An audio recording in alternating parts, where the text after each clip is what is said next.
pemirsa BMKG memberi peringatan soal 3 bibit siklon yang mengepung Indonesia. Karenanya, Sekda Jabar Herman Suryatman meminta agar BPBD Kabupaten Kota hingga tingkat desa melakukan susur sungai untuk mencegah terjadinya banjir bandang.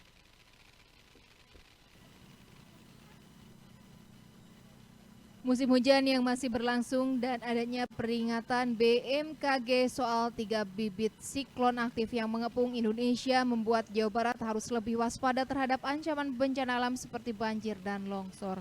Sekda Jawa Barat Herman Suryatman pun menyatakan semua desa tanggap bencana harus diaktifkan, jangan menunggu bencana terjadi. Sekda mencontohkan bencana banjir bandang. Menurutnya meskipun di daerah hulu banyak hutan yang hijau, tapi tanahnya memiliki kapasitas sehingga jika turun hujan sangat deras, air akan mengalir ke sungai. Namun di sungai seringkali ada sampah mulai dari kayu hingga batu yang membentuk bendungan, sehingga jika aliran sungai terlalu deras akibat curah hujan yang tinggi akan terjadi banjir bandang.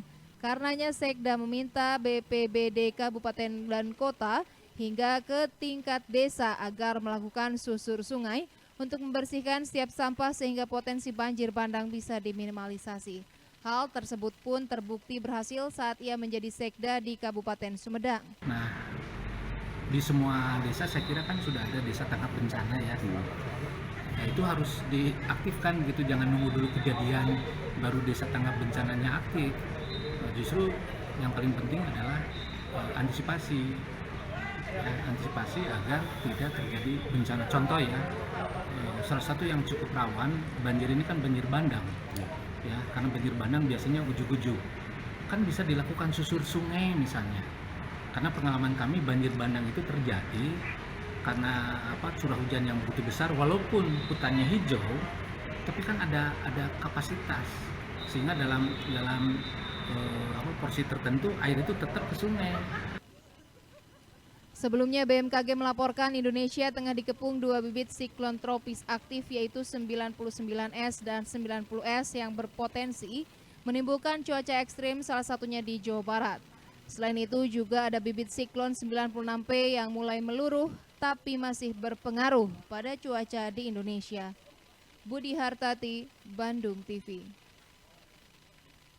Pemirsa, penjabat Gubernur Jawa Barat B. Mahmudin menyatakan jika seluruh pekerja migran Indonesia yang berangkat sesuai prosedur terjamin keamanannya. B. berharap sepulang dari luar negeri para PMI membuka lapangan pekerjaan baru di lingkungannya di Indonesia. Para pekerja migran Indonesia atau PMI asal Jawa Barat yang diberangkatkan sesuai prosedur dilindungi oleh BPJS Ketenagakerjaan sehingga terjamin keamanannya.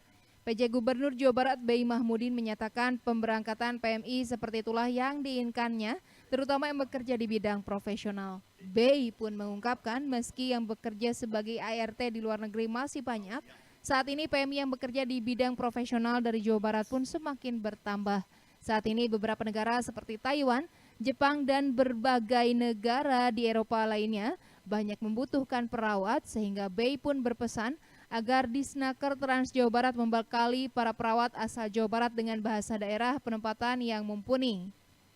Tentunya ini yang kami inginkan, kami harapkan pertama kerjanya di bidang profesional dan ini prosedur resmi. Jadi semuanya sangat baik persiapannya mulai dari awal. Bagaimana mereka mulai mencari informasi, bagaimana ada pelatihannya, dan sebentar lagi akan berangkat. Dan itu semua di-cover oleh BPJS Ketenagakerjaan. Jadi dari sisi pekerja ini juga aman, ini sudah di-cover oleh BPJS Ketenagakerjaan, dan juga dari kami juga Pemprov juga senang karena ini sudah disediakan. Setelah bekerja dan mendapatkan banyak kompetensi di luar negeri, para PMI terutama yang bekerja di bidang manufaktur hingga pengelasan tersebut diharapkan membuka lapangan pekerjaan baru di lingkungannya di tanah air. Budi Hartati, Bandung TV.